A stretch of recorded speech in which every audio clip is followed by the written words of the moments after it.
বিয়ে খেতে এসেছিস নাকি শরীর দেখাতে? শরীর দেখানোর ইচ্ছে হলে রাস্তায় যেয়ে দেখা, কোনো ভদ্র বাড়িতে এসব চলবে না বলে আমার চুল থেকে হেয়ার ব্যান্ড খুলে নিল। হুট করে এমন বাজে শব্দ কানে আসতে পেছনে থাকা ব্যক্তিটির দিকে ঘুরে অবাক নেত্রে তাকিয়ে রইলাম। মুখ থেকে কোনো শব্দ বের হচ্ছে না, চোখ থেকে টুপটুপ করে অশ্রু ঝরতে লাগলো। চোখের পানি ফেললে অসভ্যতা করা সার্টিফিকেট পেয়ে যাবে। ভাইয়া, তুমি এসব কি বলছো? এসব ন্যাকা কান্না বন্ধ কর। শরীর দেখিয়ে ছেলেদের আকৃষ্ট করার ধান্দা। কান্না জড়িত কণ্ঠে পূর্ণা বলল, কি বলছো? আমি এমন মেয়ে তোমার মনে হয়? তোর পিঠের মাঝ বরাবর জোড়া তিল আছে, বল আমি ভুল কিছু বলছি? সাথে সাথে বুকটা ধক করে উঠল। আর কোনো কথা না বলে দৌড়ে রুমে চলে আসলাম। ঘৃণা হচ্ছে নিজের কাজের ওপর, তার চেয়ে বেশি কষ্ট হচ্ছে ভাইয়া আমাকে এত বাজে মেয়ে ভাবে। লজ্জায় ও ঘৃণায় দুহাতে মুখ গুজে কাঁদতে কাঁদতে সোফায় বসে পড়লাম। ম্যাক তিক্ত কথাগুলো বলে পূর্ণার দিকে তাকিয়ে আছে এক দৃষ্টিতে। এমন সময় কেউ মেঘের কাঁধে হাত রাখলো। পেছনে ফিরে দেখে রনিত। কি রে, তুই মেয়েটার সাথে এত বাজে বিহেভ কেন করলি? ভালোভাবেও তো বলতে পারতি। কি করব বল, ও এমন এমন কাজ করে, আমি নিজের রাগ কন্ট্রোল করতে পারি না। তাই বলে এমন ব্যবহার? ও তোর বউ নাকি প্রেমিকা? ছাড়, বাদ দে তো, চল এনজয় করি।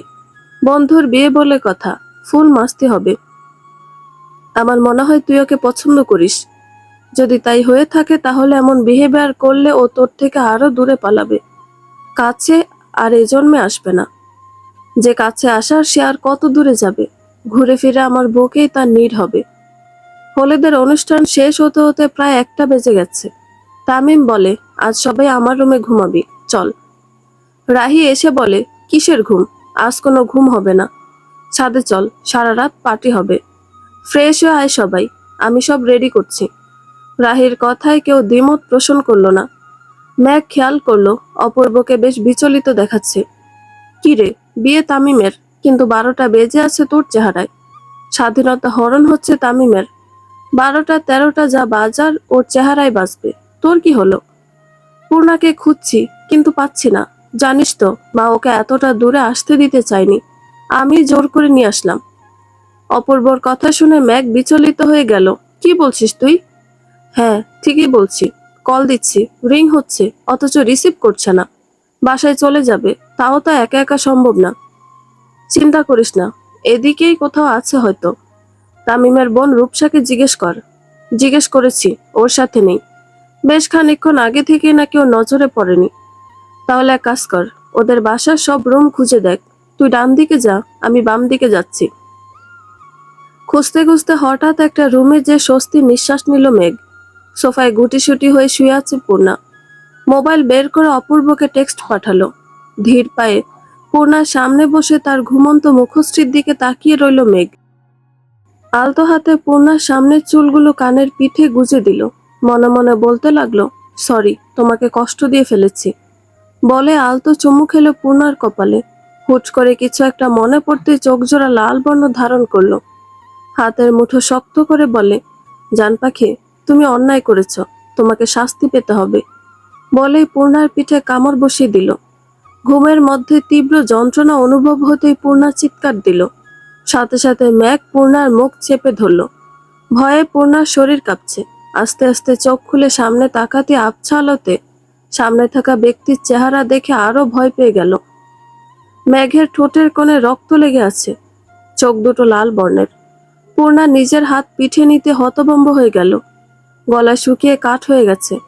মেঘের হাত কিছুটা আলগা হতে পূর্ণা কাঁপা কাঁপা কণ্ঠে বলে, মেঘ ভাইয়া, আপনি মানুষ না, আপনি ভাম্পায়ার।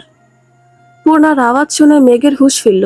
পূর্ণা চিৎকার করছে, কিন্তু তার গলা দিয়ে কোনো শব্দ বের হচ্ছে না। পূর্ণা ভয় পেয়েছে বুঝতে পেরে মেঘ বলে, ভয় পেও না, আমি কোনো ভাম্পায়ার না, আমি মেঘ, তোমার ভাইয়ার বন্ধু মেঘ। মেঘের কথা শেষ হওয়ার আগে পূর্ণা মেঘের কোলে ঢলে পড়ল। সকালের মিঠা রোদ চোখে পড়তেই পূর্ণা পিটপিট করে চোখ খুলল। আশেপাশে তাকিয়ে দেখে এখানে কেউ নেই। তাহলে কি গত রাতে ওসব স্বপ্ন ছিল? হঠাৎ পিঠে ব্যথা অনুভব করে হাত দিয়ে দেখে কোনো অয়েন্টমেন্ট লাগানো। তার মানে ম্যাক সত্যি ভাম্পায়ার, আর সে গত রাতে আমার রক্ত খেতে এসেছিল। পূর্ণার আকাশ কুসুম ভাবনার মাঝে চোখ পড়ল টেবিলের ওপর দুটো ড্রেসের দিকে। ড্রেসের নিচে একটা চিরকুট রাখা। চিরকুট খুলতেই চোখে পড়ল এই ব্লু ড্রেসটা এখন ফ্রেশ হয়ে পড়বে, আর অন্যটা বিয়েতে। জান পাখি, তাড়াতাড়ি ফ্রেশ হয়ে নিচে আসো। পূর্ণা বুঝতে পারছে না এখানে কিভাবে এই চিরকুট আসলো। মাঝে মাঝে এমন চিরকুট পূর্ণা পায়। এই তো সেদিন কলেজ থেকে ফেরার পথে হঠাৎ একজন বাচ্চা এসে দিল। সেখানে লেখা ছিল, লিটল কুইন, তুমি ছেলেদের থেকে দূরে থাকবে। আমি ছাড়া অন্য কোনো ছেলের সাথে তোমার হেসে হেসে কথা বলা বারণ। নিজের খেয়াল রেখো, জান পাখি। পূর্ণার কেন যেন ভালো লাগে এই লুকোচুরি ব্যাপারটা। চট জলদি ফ্রেশ হয়ে নিচে চলে আসলো সে। ম্যাগ আর চোখে একবার পূর্ণার দিকে তাকিয়ে মুচকি হাসলো। ব্যাপারটা দৃষ্টি এড়ালো না তামিমের। তামিম বলে, লারকা হাসা তো ফাঁসা। কিসের ফাঁসি? অপূর্বর কথা শুনে তামিম বলে, আরে ওই দেখ, ওর প্লেটে রনিত নাগামরিচ দিয়ে দিয়েছে, সেটা দেখেও হাসলো, তাই বললাম আর কি। অপূর্ব নিজের পাশের চেয়ারে বোনকে বসতে বলল, তারপর বলল, তোর মাথা ব্যথা, আমাকে জানাবি না? আমি তোকে পুরো বাড়ি হন্যে হয়ে খুঁজেছি। পূর্ণা অবাক দৃষ্টিতে তার ভাইয়ের দিকে তাকিয়ে যেই কিছু বলতে যাবে, তখন ম্যাগ বলে, আরে ছাড় তো, তোর বোন তো ঠিক আছে। এবার দ্রুত নাস্তা শেষ কর, বউ আনতে যেতে হবে তো নাকি? নাস্তা শেষ করে সবাই রেডি হচ্ছে। মেয়ের বাড়ি মুন্সিগঞ্জ। নারায়ণগঞ্জ থেকে মুন্সিগঞ্জের দূরত্ব 2 ঘন্টার মতো। পূর্ণা আয়নার সামনে দাঁড়িয়ে নিজেকে খুঁটিয়ে খুঁটিয়ে দেখছে। ড্রেসটা অনেক সুন্দর। গোলাপের উপর সাদা আর সোনালি সুতোর কাজ, উপরে কোটিও আছে। পূর্ণা মনে মনে বলে, লোকটার পছন্দ আছে। আচ্ছা চিরকুট কুমার, আপনি সামনে কেন আসছেন না? দিন দিন আপনাকে দেখা তৃষ্ণা কেবল বাড়ছে। পূর্ণা সিঁড়ি দিয়ে নামতেই চোখ পড়ল হলরুমে। সবাই রেডি হয়ে দাঁড়িয়ে আছে। হঠাৎ খেয়াল করলো মেঘের পাঞ্জাবির দিকে। সাদা পাঞ্জাবিতে গোলাপি সুতার কাজ। মনে মনে বলে, এই ভাম্পায়ারের সাথে কেন সবসময় আমার ড্রেস মিলে যায়? ধুর, ভাল লাগে না। ম্যাগ পূর্ণাকে দেখে তৃপ্তির হাসি হাসলো। মনে মনে বলল, তোমাকে তো একদম ম্যাগ পরি লাগছে। পূর্ণা নিচে এসে অপূর্ব সামনে দাঁড়ালো। রূপসা বলে, আমিও পূর্ণার সাথে এক গাড়িতে যাব। তামিম বলে, আমরা এক গাড়িতে যাব, মেয়েরা আলাদা গাড়িতে যাবে। আমি আম্মুকে বলে দিচ্ছি পূর্ণার খেয়াল রাখতে। মেঘ কিছু বলতে যেও থেমে গেল। মেঘের ইচ্ছে করছে পূর্ণাকে নিজের দৃষ্টির আড়ালে না পাঠাতে। বিয়ে বাড়িতে পৌঁছে সবাই আটকে গেল গেটে। জিঙ্গে গাছে চিচিঙ্গা, আম গাছে বেগুন, ব্যয় হিসাবে টাকা দিয়ে বউ নিয়ে ভাগুন। ছন্দ শেষ হতেই মেয়ে পক্ষের সবাই বলে উঠল, টাকা দিন, বউ নিন। আম গাছে পেয়ারা, বড়ই গাছে নোট, নিজের বউ নিজে নিব, টাকার কি গুণ। অনেকক্ষণ বাঘ বিতণ্ডার পর গেট ছাড়লো 50,000 টাকার বিনিময়ে। এতক্ষণ ধরে সবাই সবার মতো ব্যস্ত। ম্যাগ ব্যস্ত পূর্ণার ওপর নজরদারি করতে। ভেতরে ঢুকে সবাই নিজেদের মতো ব্যস্ত হয়ে পড়ল। রূপসা আর পূর্ণা সেলফি নিতে ব্যস্ত। হঠাৎ রূপসা বলে, কাহিনী কি পূর্ণা? তোমাদের মধ্যে কি চলছে? কাহিনী মানে? আর কার সাথে কি চলবে? কি যে বলো না আপু, আমি কিন্তু সবই বুঝছি। তোমার আর মেঘের মধ্যে প্রেম চলছে, তা কতদিন হলো? পূর্ণা একটু শব্দ করে বলে, কি? আর কাউকে পেলে না? শেষ পর্যন্ত ওই ভাম্পায়ারের প্রেমে পড়বো আমি? তা ম্যাচিং ম্যাচিং কি এমনিতেই পড়েছ? কাকতালীয় ভাবে। সত্যি কিছু চলছে না তো? না মানে, ভাবির বোন তুলি কিন্তু মেঘ ভাইয়াকে পছন্দ করে। করুক, আমি করি না। ছাড়ো তো এসব কথা। তোমার খবর কি সেটা বলো। আমার আর কি খবর? তোমার ভাই কবুল বললেই তার গলায় ঝুলে পড়বো। এটা কবে হলো? এখনো হয়নি। তোমার ভাইয়ের তো নজর নেই আমার দিকে। ওদের কথার মাঝে একজন 2 গ্লাস জুস বাড়িয়ে দিয়ে বলল, আসসালামু আলাইকুম বিয়ান সাব। কেমন আছেন বিয়ান সাব? বকে বড় জ্বালা। রূপসা জুসের গ্লাস হাতে নিয়ে বলে, তা বিয়াই সাব, ফ্ল্যাট বাজির কোর্স করেছেন বুঝি? চোখের সামনে এমন পরীর মতো বিয়াইন দেখলে ভেতর থেকে ফ্ল্যাট বেরিয়ে আসে। ফ্ল্যাটবাজি বন্ধ করেন। আমি আপনার 1 ইয়ার সিনিয়র। আপনাকে তো চিনি, কিন্তু পাশের পরীটা কে? পাশে পড়ি না, পূর্ণিমা চাঁদ বসে আছে। আর চাঁদটা হলো আমার ভবিষ্যৎ ননদী আর তামিম ভাইয়ের বন্ধুর বোন। পূর্ণিমার চাঁদ কিন্তু দারুণ জ্বলছে, একদম চোখ ফেরানো দেয়। তা তুমি কি কথা জানো না চাঁদ? রূপসার কল আসায় রূপসা উঠে সাইডে গেল। শুভ ধুম করে পূর্ণার পাশে বসে পড়ল। পূর্ণা সরে বসলো খানিকটা। শুভ বলল, নাম কি তোমার? পূর্ণিমা। তুমি কি অপূর্ব ভাইয়ার বোন? জি ভাইয়া। ইস, দিলে তো দিল জ্বালিয়ে। কোনো হ্যান্ডসাম সুদর্শন ছেলেকে এভাবে ভাইয়া বলবে না। যদি তোমার ভাইয়া ডাক শুনে হার্ট অ্যাটাক করে, তার মৃত্যুর দায় কে নেবে? পূর্ণা উঠে দাঁড়ালো। উঠে গেলে কেন? আমি কি বাঘ না ভাল্লুক? খেয়ে ফেলবো না তো। জাস্ট নাম্বারটা দিয়ে যাও চাঁদ। রূপসা ততক্ষণে ফিরে এসেছে। পেছন থেকে বলে, শুভ, আপনি অন্য রাস্তা ধরুন, এ রাস্তায় কাটা বেছানো। কাটা তো ভালোবাসা দিয়ে সরিয়ে নেব।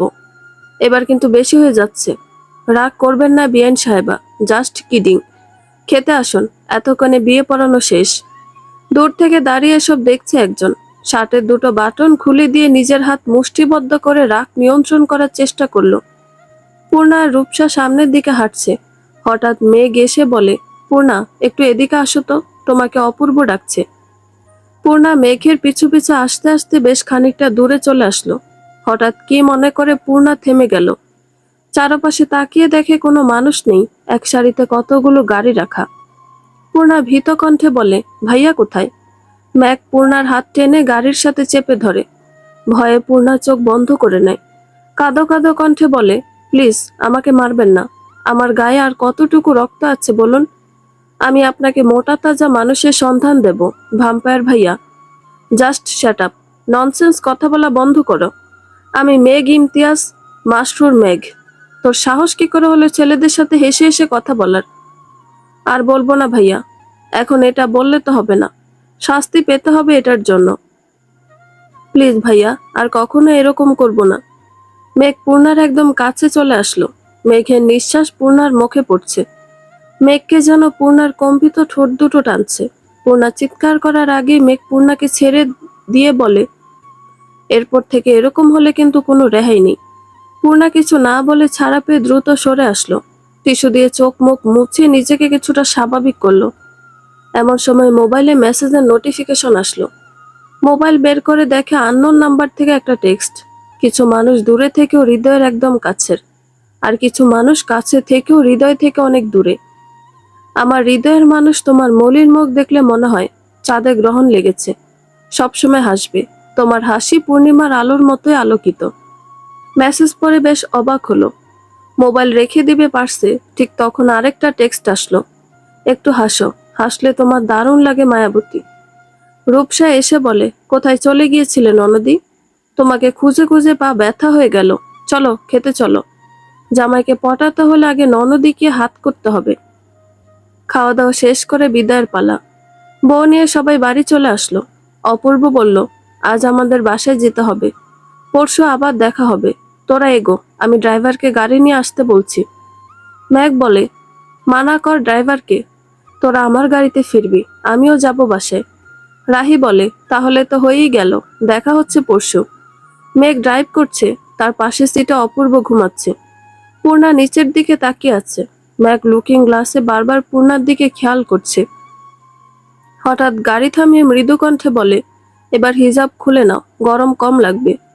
পূর্ণা সাথে সাথে খুলে নিল, আর মনে মনে ভাবছে, এই লোক আবার ভালো কথাও বলতে পারে। পূর্ণা নিজের চুল নিয়ে ব্যস্ত। মেঘ ড্রাইভ করছে আর বারবার পূর্ণাকে লক্ষ্য করছে। মনে মনে বলে, ইস, আমার ভাগ্য কত ভালো, এমন একটা কিউট বউ পাবো। রূপসার ভীষণ মন খারাপ, তাই সে আনমনা হয়ে বাহিরে তাকিয়ে আছে। রাহি বলে, শোন, মন খারাপ না করে কাজের কাজ কর, যাতে অপূর্ব নিজে তোকে প্রপোজ করে। না, ও কখনো আমাকে প্রপোজ করবে না। জানিস, আমার মনে হয় ওর সাথে তুলির কিছু একটা আছে। ভালোবাসা তো জোর করে হয় না, বল। শোন, মাঝে মাঝে আমরা কাছের জিনিসের মূল্য বুঝি না। তার কারণ হলো সেটা আমাদের জন্য অ্যাভেলেবল, কিন্তু হুট করে সেই জিনিসটা দূরে সরে গেলে আমরা শূন্যতাটা বুঝতে পারি সহজে। দাঁত থাকতে তার মর্ম কেই বা বোঝে বল। আমার এখন কি করা উচিত? তুই অপূর্বকে পাত্তা দিবি না, টোটালি ইগনোর করবি। এতে যদি বিপরীত হয় তো? ও যদি তোর হয় তবে ইগনোরও নিতেই পারবে না। আর যদি তোর না হয় তুই বের হয়ে আসবি। একতরফা ভালোবাসা যায়, কিন্তু জোর করে হাসিল তো করা যায় না, বল। রনিত বলে, কি ঢোকাচ্ছিস তুই ওর মাথায়? অপূর্ব রূপসাকে রেখে কাকে বিয়ে করবে দেখে ছাড়বো তো। আমরা কিসের জন্য আছি? ও বিয়ে করবে, নয়তো ওর দাদা করবে। সবাই হেসে উঠল। মেঘ কিছু দূর আসতে হঠাৎ সামনে থেকে একটা ট্রাক দ্রুত গতিতে তেড়ে আসছে। মেঘের কপালে ঘাম জমে গেছে, ভয়ে হাত কাঁপছে। হঠাৎ তামিম, রাহি, রনিত সবাই হসপিটালের করিডোরে পায়চারি করছে।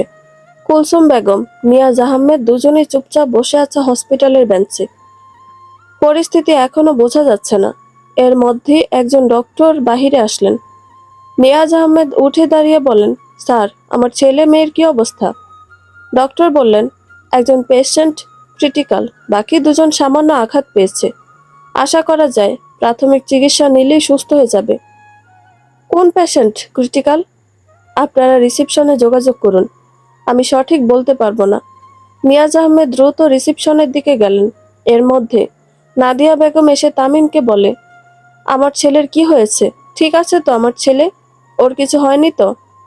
আন্টি, নিজেকে শান্ত করুন। আমাদের মেঘের কিছু হবে না, সব ঠিক হয়ে যাবে। তোমরা সবাই ঠিক আছো? তাহলে আমার ছেলেটার এই অবস্থা কি করে হলো? শুধু আপনার মেঘ না, অপূর্ব আর পূর্ণিমারও। একজন নার্স এসে বলে, আপনাদের মধ্যে কারো ব্লাড গ্রুপ এ নেগেটিভ? রাহি বলল, আমার। আমার সাথে আসুন। রাহি নার্সের সাথে চলে যাওয়ার পর রনিত বলে, তামিম, তুই চলে যা বাসায়। ভাবি তোর জন্য অপেক্ষায় আছে। আমার বন্ধুদের এই অবস্থায় রেখে আমি যাব ফুলশয্যার ঘরে? তামিম এতটাও স্বার্থপর না। ওরা ঠিক হবে তারপর। কিন্তু ভাবি কি ভাববে? এটা লাভ ম্যারেজ না, অ্যারেঞ্জ ম্যারেজ। বিয়েটা তো সারা জীবনের সন্ধি। সে যদি পূর্ণরূপে আমার জীবনসঙ্গী হয়ে থাকে, তাহলে আমার অবস্থা বুঝবে।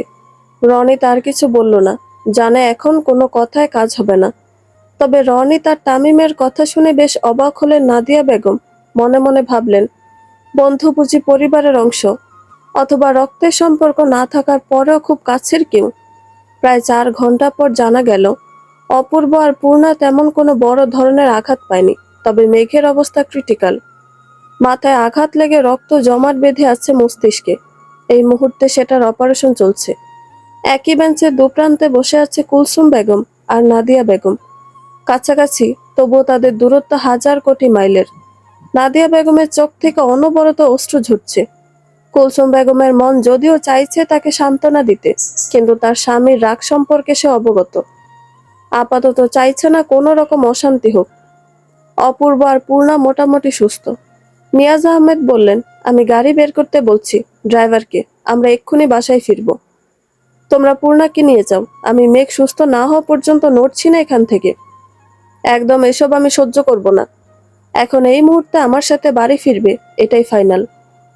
আপনাদের পারিবারিক কি সমস্যা সেটা আমি জানি না, আর জানতেও চাই না। আপনাদের সেই সম্পর্কের কথা জানার আগে মেঘ আমার বন্ধু, আর আমি ওকে এই অবস্থায় ফেলে রেখে আমার জীবন থাকতে যাব না। তাতে যদি কোনো দিন আপনার বাড়িতে জায়গা না হয়, তাহলে রাস্তায় থাকবো। তবু এ অবস্থায় মেঘকে রেখে যাব না। পূর্ণা গাড়িতে বসতেই তার কানে শুধু ভাসছে মেঘের বলা একটা কথাই, আমি তোকে ভালোবাসি পূর্ণা, আমি তোকে ভালোবাসি। যতক্ষণ মেঘের জ্ঞান ছিল, ততক্ষণ মেঘ এই একটা কথাই আওড়াচ্ছিল। বাসায় এসে নিয়াজ আহমেদ একটা নাম্বার বের করে কল করলেন। রিং হতে হতে কেটে গেল। কেউ রিসিভ করছে না। পূর্ণা নিজের রুমে এসে শুয়ে পড়ল। চোখ বন্ধ করতেই চোখের সামনে ভেসে উঠল বীভৎস মুহূর্ত। হঠাৎ গাড়ি নিয়ন্ত্রণ হারিয়ে বৈদ্যুতিক খুঁটির সাথে ধাক্কা খায়। সাথে সাথে মেঘ ছিটকে বাহিরে পড়ে যায়। পূর্ণা এপাশ থেকে ওপাশে পড়ে, মাথায় হাতে আঘাত পায়। অপূর্ব দরজা খুলে লাফ দিলে একটা দেয়ালের সাথে বাড়ি খেয়ে সেন্সলেস হয়ে যায়। শুধু পূর্ণার জ্ঞান ছিল, তবে এত রক্ত দেখে সহ্য করতে না পেরে শেষে সেও জ্ঞান হারায়। পূর্ণা চোখ বন্ধ করে বলে, আমি যে আপনাকে ভালোবাসি না মেঘ ভাইয়া। আমার ভালোবাসার অনুভূতি শুধুমাত্র চিরকুট কুমারের জন্য। আচ্ছা, আপনি কি জানেন আমি অসুস্থ? আপনার একটা চিরকুটে তৃষ্ণা হচ্ছে বেশ। নিয়াজ আহমেদ সোফায় বসে আছে, মাথায় হাত দিয়ে নিচের দিকে তাকিয়ে আছে। কুলসুম বেগম বলেন, অনেক তো হলো, এবার অন্তত পুরনো কথা ভুলে যাও। নিয়াজ আহমেদ উঠেই টেবিল থেকে ফুলদানি নিয়ে ছুঁড়ে ফেলে বলে, আমি নিজের অসম্মানের কথা ভুলে যাব? আমি ভুলে যাব মাহমুদের জন্য আমার পরিবার কতটা অপমানিত হয়েছে? আরো কিছু জিনিস ছুঁড়ে ফেলে বলে, আমি কখনো ভুলবো না। কেউ না, নাদিয়া আমার কেউ না। ওর সাথে আমার কোনো সম্পর্ক নেই। প্রায় 8 ঘন্টা পর জ্ঞান ফিরল মেঘের। মেঘ দেখতে পেল নাদিয়া বেগম তার বেডের সামনে দাঁড়িয়ে আছে। মেঘ কিছু বলতে চাচ্ছিল। নার্স বলল, এখন কথা বলার চেষ্টা করবেন না, আর একটু সুস্থ হন, তারপর কথা বলবেন। নাদিয়া বেগমের চোখ থেকে অনবরত অশ্রু ঝরছে। এর মধ্যেই বাহিরে চেঁচামেচির শব্দ শোনা গেল। নাদিয়া বেগম দ্রুত পায়ে বাহিরে আসলো। বাহিরে এসে মাহমুদ সাহেবকে দেখে ভয় পেয়ে গেল। তুমি কি ভেবেছ তোমার ভাই আমার ছেলেকে হত্যা করার চেষ্টা করবে, আর আমি বসে বসে আঙুল চুষবো? শান্ত হও। আমার ভাই আর যাই হোক, এমন জঘন্য কাজ কখনো করতে পারে না। এখনো ভাইয়ের গুণগান গাইছো? যদি প্রমাণ করে দিতে পারি তোমার ভাই এ কাজ করেছে, তাহলে কি তোমার ভাইয়ের বিপক্ষে সাক্ষী দেবে? ওই গাড়িতে তার নিজের 2 সন্তান ছিল, তাই আমার ছেলের জন্য না হোক, নিজের ছেলে মেয়ের জন্য হলেও এমন কাজ কখনো করবে না। বোকা তুমি, এখনো বোকা। তবে মনে রেখো, এরপর আমিও কাউকে ছাড় দেব না। প্লিজ শান্ত হও, এটা হসপিটাল, এখানে আর কথা বাড়িও না। মাহমুদ সাহেব নাদিয়া বেগমের কাছে এসে কানের কাছে মুখ নিয়ে বলে, আমি আমার ছেলের জীবনের সাথে যে খেলছে তাকে তো এত সহজে ছাড়বো না, হোক সে তোমার বাপ কিংবা ভাই। আমার হাত একটুও কাঁপবে না। নাদিয়া বেগম নিশ্চুপ, তার কি বা বলার আছে। সহ্য করা ছাড়া। এতক্ষণ অপূর্বকে খেয়াল না করলে হঠাৎ খেয়াল করে রাগে নিজের হাত মুষ্টিবদ্ধ করে নিল। মাহমুদ সাহেব। নাদিয়া বেগম দ্রুত এসে মাহমুদ সাহেবের হাত আঁকড়ে ধরে বলে, দয়া করে এখন কোনো অশান্তি করো না। দেখতেই পাচ্ছ ছেলেটার হাতে আর মাথায় ব্যান্ডেজ করা। বড় সাপের বিষ দাঁত ভাঙতে হবে। আমার ছেলের আঘাতের বদলা ওর ছেলেকে আঘাত করে নেব। অপূর্ব আগেই দেখেছে মাহমুদ সাহেবকে। মাহমুদ সাহেব প্রচন্ড রাগী মানুষ, সে সম্পর্কে ধারণা আছে অপূর্বর। অপূর্ব কিছু ভাবছিল, তখন তামিম অপূর্বর দিকে ফোন বাড়িয়ে দিয়ে বলে, তোর বউকে সামলা। আমার মাথা খেয়ে ফেলছে। ভাই, একবার তোর কণ্ঠ শুনে মেয়েটাকে ঠান্ডা কর, নয়তো ওর সাথে আমাকেও পাগল বানিয়ে ছাড়বে। তামিম ফোন কানের সামনে ধরে বলে, মানুষের ন্যূনতম কমন সেন্স থাকে, তোমার কি তাও নেই? দেখছো আমরা টেনশনে আছি, তবু বিরক্ত করেই যাচ্ছ। আমি বেঁচে আছি, এবার ঘুমাও। রূপসা নিঃশব্দে কল কেটে দিল। চোখ থেকে অবাধ্য নোনা জলগুলো বেহার মতো গড়িয়ে পড়ছে। আমি বুঝি না, তোরা যাকে ভালোবাসিস তার সাথেই রুড বিহেভিয়ার কেন করিস? রনিতের কথা শুনে অপূর্ব বলে, তোরা মানে? আর কার প্রেম চলছে? মাথা ঠিক নেই, তাই তুই বলতে চেয়ে তোরা বলে ফেলেছি। কিন্তু কথা যেটাই হোক, এমন বিহেভ করার কোনো মানে নেই। কিছু অনুভূতি প্রকাশ করতে নেই। এখন কাঁদতে কাঁদতে ঘুমাবে। আর প্রশ্রয় দিলে 10 মিনিট পর পর কল দিবে।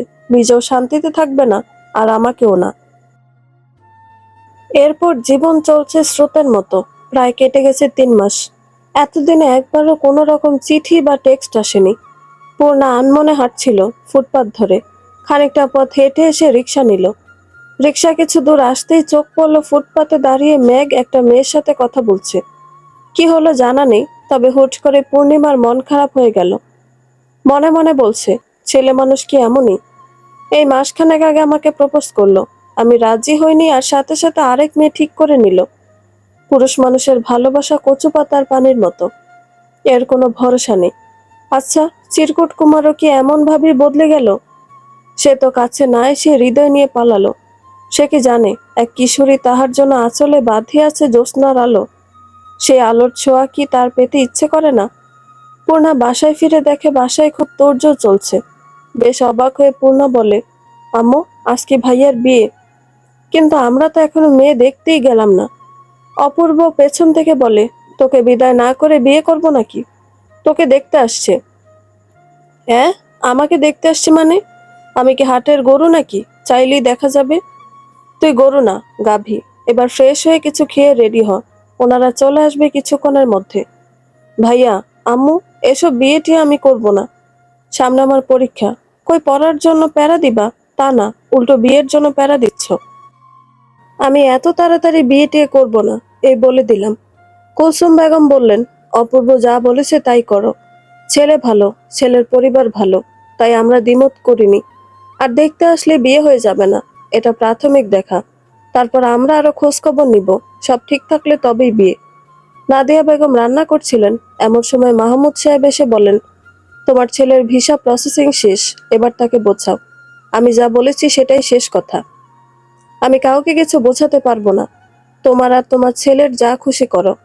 আমি আর অন্তরা বরং তোমাদের ছেড়ে চলে যাই। রোজ রোজ এই অশান্তি আমার ভালো লাগে না। ভাইকে দেখে মুখে বুলি ফুটেছে। এত কথা আমি বুঝি না। তোমার ছেলেকে কিভাবে বোঝাবে সেটা তোমার ব্যাপার। ছেলের বাপ তো আরেক বেটা। ছেলে আমার একার না। আর তোমার যেমন তেজ, ছেলের কি কম হবে? ছেলের আরো কয়েক কাঠি বেশি। মাহমুদ সাহেব রাগান্বিত হয়ে বলেন, আমিও দেখব ওই নিয়াজ আহমেদের মেয়ে আমার ঘরের বউ হয়ে কিভাবে আসে। তুমি কি অতীত ভুলে গেছো? আমি যেভাবে তোমার ঘরে এসেছি সেভাবে আসবে। কিছুতেই আমি ওই মেয়েকে এই বাড়িতে আসতে দেব না। দরকার পড়লে খুন করব, তবুও আসতে দেব না। মানুষ বয়স হলে একটু নরম হয়, কিন্তু তুমি এখনো সেই যৌবনকালের মতো তেজ আর জেদ দেখাচ্ছ। আমি কাউকে কিছু বলবো না। তোমাদের যার যেটা খুশি করো। অন্তরা ভার্সিটি থেকে ফিরে বাবা মায়ের ঝগড়া শুনে বলে, বাবা আমি হোস্টেলে থাকবো। ভার্সিটি এত কাছে, এরপরে হোস্টেলে থাকবে মানে? মানে খুব সোজা বাবা। রোজ রোজ তোমার ঝগড়া দেখতে দেখতে বিরক্ত। তুমি বলতে পারবে শেষ কবে মায়ের সাথে ঠান্ডা মাথায় কথা বলেছ? শেষ কবে তোমরা দুজনে আনন্দে ছিলে? সব মানুষ একটু শান্তি চায়। সারাদিন ভার্সিটি, কোচিং সব শেষ করে বাসায় এসে তোমাদের অশান্তি দেখতে হয়। এসব আর ভালো লাগছে না। এর চেয়ে হোস্টেলে থাকবো, সেটাই ভালো। নাদিয়া বেগম বললেন, তুই রুমে যা মা, আমি তোর জন্য ঠান্ডা ঠান্ডা শরবত করে নিয়ে আসি। মা, কতদিন এসব সহ্য করবে? এসব সহ্য করার জন্য নিজের পরিবার ছেড়ে এসেছিলে? মাহমুদ সাহেব ততক্ষণে নিজের রুমে চলে গেছেন। নাদিয়া বেগম বললেন, মারে, নিজের সংসার যেদিন হবে সেদিন বুঝবি কেন সহ্য করি। মা, এসব আমার আর ভালো লাগে না। সবার কি সুন্দর হ্যাপি ফ্যামিলি, আর আমার পরিবারে সবসময় অশান্তি। ওসবে নজর দিস না, তুই তোর মতো হ্যাপি থাক। আম্মু, আজ তোমাকে নিয়ে বিকেলে বের হব, রেডি থেকো। কই যাবি? ঘুরবো, খাবো, আনন্দ করব। আচ্ছা তাই হবে। এবার যা, ফ্রেশ হ। আমি জুস নিয়ে আসছি। নাদিয়া বেগম অন্তরাকে জুস দিয়ে নিজের রুমে গেলেন। মাহমুদ সাহেব নাদিয়া বেগমকে দেখেই বলে, তুমি তো এটাই চেয়েছিলে। কিসের কথা বলছো? আমার ছেলে মেয়েকে আমার থেকে দূরে সরিয়ে দিয়েছো। ওরা নিজের বাবাকে ঘৃণা করে, অপছন্দ করে। এসব তুমি কি বলছো? তোমার জন্য আমি নিজের সব ছাড়লাম, আর তোমাকে আমি তোমার সন্তানদের থেকে দূরে সরিয়ে দেব? ওরা তোমার নিজের সন্তান, কিন্তু তোমার কিছু ভুলে এই দূরত্ব তৈরি হয়েছে। কতবার বলেছি ছেলে মেয়ের সামনে কোনো রকম তর্ক করবে না। ওরা বড় হয়েছে, এখন সবটা বুঝতে শিখেছে। এখন আর ছোট নেই, তাই আমাদের এখন বুঝতে হবে ওদের। মেঘ একটার পর একটা সিগারেট শেষ করছে। অর্পা এসে মেঘের হাত থেকে সিগারেট নিয়ে ফেলে দিয়ে বলে, তোর কি দেবদাস হওয়ার শখ জেগেছে? তাহলে এখানে বসে না থেকে কোনো বারে যা। অর্পা, তুই তোর কাজে যা, আমাকে ডিস্টার্ব করিস না। করব, 100 বার করব। তুই কি দেখতে খারাপ, নাকি তোর কোনো দিক দিয়ে কমতি আছে? তাহলে কেন একটা মেয়ের জন্য নারায়ণগঞ্জের দেবদাস হচ্ছিস? মেয়ের কমতি নেই, তবে যাকে ভালোবাসি তার কমতি আছে। আমি নিজের ভালোবাসার মানুষকে অন্যের হতে দেখব কিভাবে? ইয়ার, বাদ দে না। একটা যাবে আরেকটা আসবে, আবার কারো প্রতি ভালোবাসা জন্মাবে। ভালোবাসা তো সহজ না। প্রেমে পড়া সহজ, প্রেম বারবার আসে, কিন্তু ভালোবাসা একবারই আসে, আর নিঃস্ব করে দিয়ে যায়। তোর যা ইচ্ছে কর, কিন্তু কোনো রকম নেশা করা চলবে না। এক কাজ কর, তোদের সব ফ্রেন্ডদের নিয়ে ট্যুরে যা। তুই শ্বশুর বাড়ি কবে যাচ্ছিস? তোদের বাসায় যাইনি, খবর পেয়ে তোকে দেখতে আসলাম। আমি শ্বশুর বাড়িতে ভালো আছি। দেখলি, তুইও ওই বাসায় যেতে চাইছিস না, অথচ মেয়েরা বিয়ের পর বাবার বাড়িতে যাওয়ার জন্য পাগল থাকে। ভাই, তুই ওঠ, আর বাসায় যা। নয়তো তামিম, রাহি, রনিত কারো বাসায় যা। বাসায় যেতে পারি এক শর্তে। কিসের শর্ত? তুই আমার কলিজার টুকরা আয়রাকে নিয়ে বাসায় আসলে তবেই যাব। তাহলে আমার সাথে চল, আয়রা গাড়িতে আছে। চল তাহলে, আর দেরি কিসের? জানিস আমার মন টানে না, তা কিন্তু নয়। আমারও ইচ্ছে করে বাসায় আসতে, কিন্তু বাসায় এত ঝগড়া দেখতে ইচ্ছে করে না। এত সুন্দর সুখী ফ্যামিলি, তবু রোজ রোজ অশান্তি। আর তুই ভালোবাসার আর মানুষ খুঁজে পেলি না। এই সম্পর্ক কখনো পূর্ণতা পাবে না। ওর বাবা আর আমার বাবা সাপ আর বেজি। আমার কি দোষ বল? আমি কি জানতাম নাকি বাবার জাত শত্রুর মেয়েকে মন দিয়েছি? একটা কথা বল, এখানে মামার রাগ দেখানো মানা যায়, তাদের এত অসম্মান হয়েছে, কিন্তু বাবার রাগটা বেমানান। নাকও কাটালো, আবার রাগও দেখায়। তার কি উচিত ছিল না মামা আর নানা ভাইয়ের কাছে ক্ষমা চাওয়া? অথচ এখনো কত ইগো ধরে বসে আছে, আর আম্মুর সাথে রোজ রোজ সেটা নিয়ে ঝগড়া। আর ছোটবেলায় কি বলেছে? আম্মু নাকি অনাথ। মাঝখান থেকে আমরাও নানা বাড়ির আদর থেকে বঞ্চিত হলাম। জানি না কি হবে ভবিষ্যতে, তবে পূর্ণাকে না পেলে আমি দেবদাস হব। পূর্ণা মন খারাপ করে বসে আছে, কি হচ্ছে তার বোধগম্য হচ্ছে না। কথা নেই বার্তা নেই, হুট করে দেখতে চলে আসছে। অপূর্ব পূর্ণার রুমের দরজা নক করে বলে, কি রে, আসবো? পূর্ণা কোনো উত্তর দিল না। আচ্ছা চলে আসি। আসো। মন খারাপ কেন করছিস? তোর কি কোনো পছন্দ আছে? থাকলে আমাকে বল, আমি খোঁজ নিয়ে দেখি ছেলে কেমন। পূর্ণা মনে মনে বলে, যাকে মন দিয়েছি তাকে তো নিজেই চিনি না। সে কেন আমার সাথে এমন ছল করলো? আমার শূন্য হৃদয়ে ভালোবাসার বীজ বপন করে কেন সে আড়ালে হারালো? কোন রকম সংকোচ ছাড়া বলে ফেল, আমাদের কাছে সবার আগে তোর খুশি ম্যাটার করে। নেই, আমার কোনো পছন্দ নেই, তবে আমি বিয়ে করতে চাইছি না এত তাড়াতাড়ি। এতটুকুই কারণ? সত্যি কোনো পছন্দের মানুষ নেই তো? হ্যাঁ আছে। কে সে? নাম কি? কি করে? কোথায় থাকে? একসাথে এত প্রশ্ন জিজ্ঞেস করলে কিভাবে বলবো? আচ্ছা, ধীরে ধীরে বল। আমার না রণবীর কাপুরকে পছন্দ। তুমি আলিয়ার থেকে কেড়ে আমাকে এনে দাও, নয়তো পাকিস্তানের বিলালকে এনে দাও। একটা হলেই চলবে। তবে রে বাদর কোথাকার! ভাইয়া, আমি এত তাড়াতাড়ি বিয়ে করতে চাইছি না। যদি বিয়েই দিবে তাহলে সায়েন্স নিয়ে কেন পড়ছি? আমি কিছু করতে চাই, ওই সুযোগটুকু দাও আমাকে। আতিফ ভালো ছেলে, আর তাছাড়া আঙ্কেলের সাথে বাবার সম্পর্ক ভালো, তাই মানা করতে পারিনি। তবে তুই না চাইলে বিয়ে বাতিল। তারা আসছে আসুক, কিন্তু বিয়েটি হচ্ছে না। সত্যি? সত্যি। তুই আমাদের প্রিন্সেস, তাই তোর খুশি সবার আগে। অপূর্বা চলে যেতে পূর্ণা বলে, আপনাকে খোঁজার চেষ্টা করব চিরকুট কুমার। খুঁজে না পেলে বাবা মায়ের পছন্দে যে কাউকে বিয়ে করে নেব। পূর্ণার ভাবনার মাঝে পরপর মেসেজ নোটিফিকেশন বেজে উঠল।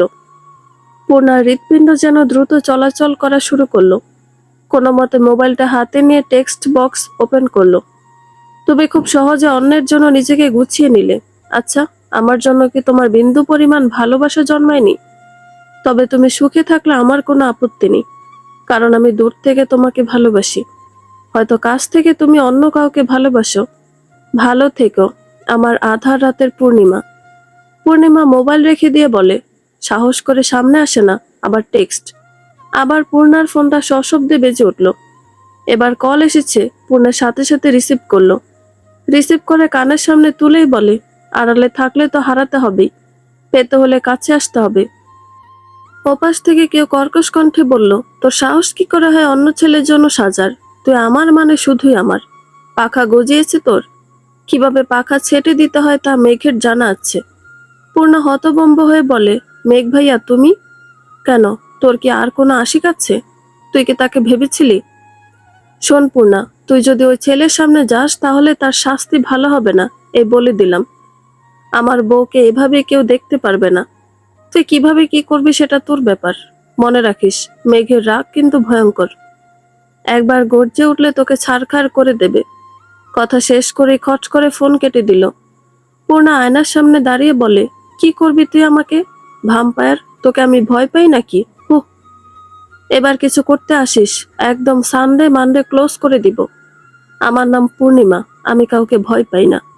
কিন্তু সত্যি সত্যি যদি কামড় দেয় তখন, বা আমার ঘাড় মটকে নেয় তো? এখন আমি কি করব? ধুর, এখন আর আমাকে কোথায় পাবে? বেহুদায় আকাশ কুসুম ভাবছি। আতিফ সোফায় বসে আছে, পাশে তার বাবা, মা, বোন।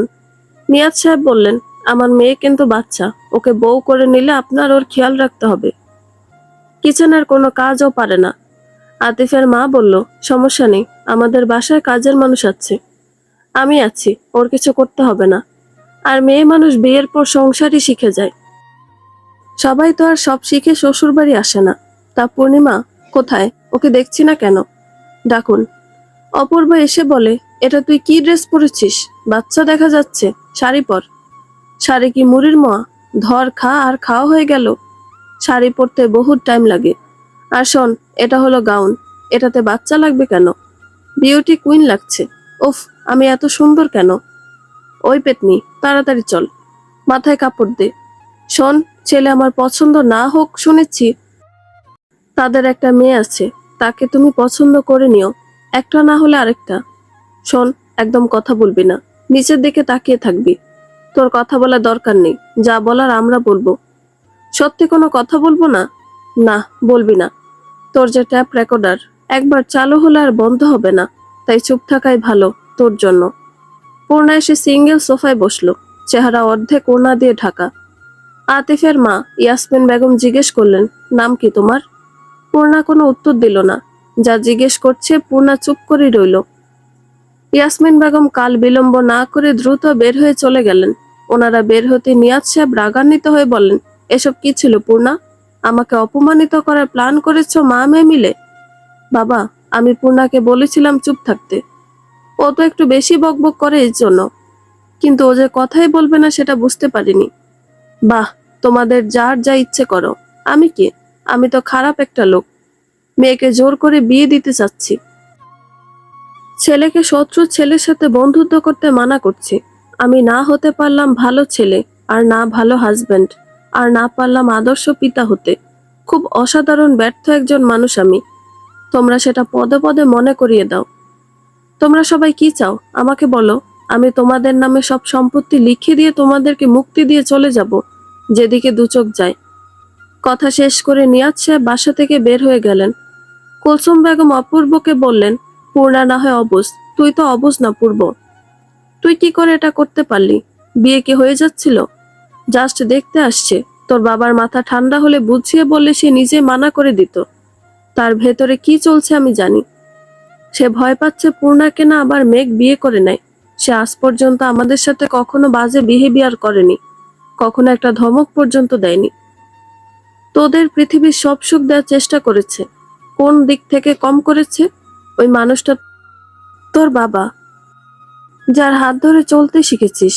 ওই মানুষটা আছে বলে সমাজে মাথা উঁচু করে বেঁচে আছিস। তোদের যার যা খুশি কর, আমাদের কথা তোদের ভাবতে হবে না। এখন বড় হয়ে গেছিস, নিজের ভালো নিজেরা বুঝতে শিখেছিস। বলে কুলসুম বেগম নিজের রুমে চলে গেল। ভাই, এটা একটু বেশি হয়ে গেল না? মাঝে মধ্যে লিমিট ক্রস করতে হয়।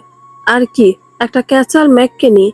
ম্যাকের মতন ছেলের জন্য মেয়ের অভাব পড়ছে? একজন সুদর্শন সদ্য আইপিএস অফিসার পদে জয়েন করা একটা ছেলের পিছনে কত মেয়ে লাইন দিয়ে বসে আছে। ছাড়ো তো তোমার বন্ধুর গুণগান, যাও বাবাকে নিয়ে আসো। আমি বাবার পছন্দের খাবার রান্না করছি। সবার আগে বাবার রাগ ভাঙাতে হবে। আচ্ছা, বাবা কেন বললো আমি রান্না করতে পারি না? আমার তো রান্না করা পছন্দের কাজ। ইনফ্যাক্ট রান্নাটা দারুণ করি। এসব বুঝলে তুই তো আর মাথা মোটা হতি না।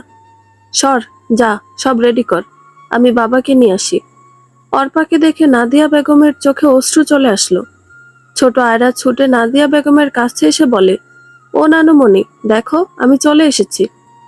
নাদিয়া বেগম আয়রাকে কোলে তুলে চুমু খেলেন। আয়রা বলে, তুমি খুশি হয়েছো নানুমণি? হ্যাঁ, ভীষণ খুশি হয়েছি। এত খুশি হয়েছি যা ভাষায় প্রকাশ করা যাবে না। কেমন আছো মা? তোরা যেমন রেখেছিস। মা, সব দোষ কি আমার ছিল? বাবা যদি পরাগকে মেনে নিত তাহলে কি আমাকে পদক্ষেপ নিতে হতো? সব মানুষ তো স্বর্ণের চামচ মুখে দিয়ে দুনিয়ায় আসে না। অধিকাংশ মানুষ কষ্ট করে নিজের অবস্থান পরিবর্তন করে। মা, টাকা পয়সা সবসময় মানুষকে সুখী করতে পারে না। ভালোবাসা ছাড়া সংসারে কোনো প্রাণ থাকে না। আমার অদ্ভুত লাগে তোমাদের এসব বোঝাতে। আচ্ছা, তুমি তোমার পরিবারের একমাত্র মেয়ে, তবুও কেন বাবার মতো একজন সাধারণ ঘরের ছেলের হাত ধরে নিজের সব আরাম আয়েশ ছেড়ে এসেছ? দেখো, সব বাবা নিজের সন্তানের ভালোটাই চায়, কিন্তু ছেলে মেয়ে বড় হয়ে গেলে তারা নিজেরাই নিজেদের ভালোটা বুঝে নেয়। তখন বাবা মায়ের কথার কোনো মূল্য থাকে না। মা, আমি ভুল করিনি। তোমাদেরকে বারবার বলেছিলাম একটাবার রাকিনের সাথে দেখা করো, কথা বলো। কিন্তু তোমরা আমার কথা কর্ণপাত করনি, কারণ প্রথমবার রাকিনকে দেখে তুমি বলেছিলে তোমার পছন্দ হয়নি। তারপর বললে বাড়ি আছে কিনা নিজেদের। মা, বাংলাদেশের সব মানুষের তো ঢাকাতে নিজের বাড়ি থাকে না। কিন্তু দেখো, আমার বিয়ের মাত্র 4 বছরে আমাদের নিজেদের একটা ফ্ল্যাট আছে। সুখে থাকার মতো সব আছে। কিন্তু যেটুকু কষ্ট, ততটুকু তোমরা। বাবা দিনের পর দিন ওর সাথে টক্কর দেয়। মা, ওর বয়স কতটুকু? কতটুকুই বা জ্ঞান, তবু আমার নিজের বাবা ওর প্রতিদ্বন্দ্বী। তারপরেও তোমাদের বাসায় কি করে আসি বলো? অন্তরা রুম থেকে বের হয়ে আয়রাকে দেখে দ্রুত কোলে নিয়ে বলে, আমি, কেমন আছো? আমি, চলো তো তোমার রুমে চকলেট খাবো। চলো আম্মি। অন্তরা আর আয়রা চলে গেল। মেঘ বলে, অর্পা এসব পুরনো কাহিনী বাদ দে, যা নিজের রুমে যে ফ্রেশ হ। আর আম্মু, ওর জন্য আর আয়রুর জন্য কিছু হালকা নাস্তা করে দাও, আমি ফ্রেশ হয়ে ঘুমাবো। এই যে অর্পা, রাতে কিন্তু তন্দুরি চিকেন পার্টি হবে। রাগ ফাগ করে আবার চলে যাস না। বাবা মায়ের সাথে রাগ করে কি লাভ? এর চেয়ে আয়রা যেমন ভুল করলে ক্ষমা করে দিস, তাদেরও ক্ষমা করে দে। অর্পা কথা না বাড়িয়ে নিজের রুমে গেল। মেঘ নিজের রুমে এসে শার্ট খুলে বিছানার ওপর রাখলো। প্যান্ট খুলে 3/4 প্যান্ট পরল। বেডে সোজা হয়ে শুয়ে পড়ল। হঠাৎ মনে পড়ল পূর্ণার কথা। চোখ খুলছে আর বন্ধ করছে। এমন করতে করতে কখন যেন ঘুমিয়ে পড়ল। পূর্ণা নিজের হাতে কাচ্চি বিরিয়ানি, জালি কাবাব, চিকেন ফ্রাই, ক্যাশোনাট সালাদ রান্না করলো। সবকিছু শেষ করে হালকাভাবে রুম ডেকোরেশন করলো। এর মধ্যে অপূর্ব নিয়াজ সাহেবকে নিয়ে বাসায় ফিরল। পূর্ণা যে নিয়াজ আহমেদের হাত ধরে বলে, বাবা মানে হাজার বিকেল আমার ছেলেবেলা, বাবা মানে রোজ বিকেলে পুতুল পুতুল খেলা। প্লিজ বাবা, রাগ করো না, রাগলে তোমায় একটুও মানায় না। কুলসুম বেগম বলেন, এবারের মতো ক্ষমা করে দাও, ওরাই তো আমাদের সব। নিয়াজ সাহেব বেশিক্ষণ নিজের রাগ ধরে রাখতে পারলেন না। অপূর্বর কান টেনে বলে, সব দোষ তোর। আর হবে এমন কিছু? হুম, কখনোই হবে না। তবে হ্যাঁ, পূর্ণার বিয়ের কথা এসএসসির পর ভাববে। তাহলে এখন তোর বিয়ের কথা ভাবি?